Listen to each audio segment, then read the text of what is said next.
ماه شرف خانم معروف به مستوره اردلان اولین زن تاریخ‌نگار جهان است که در سال 1184 خورشیدی در خانواده اهل سنندج به دنیا آمد. خانواده وی برخلاف فرهنگ و سنت آن زمان او را همتراز با مردان به آموختن علوم تشویق کردند.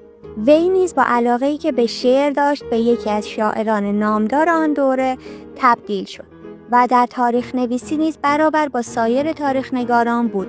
زبانهای کردی، فارسی و عربی را نزد پدرش ابوالحسن بیک قادری آموخت. او سرانجام با خسروخان پسر امان الله خان والی سنندج ازدواج کرد و چون خسروخان نیز شاعر بود بیشتر او را تشویق کرد.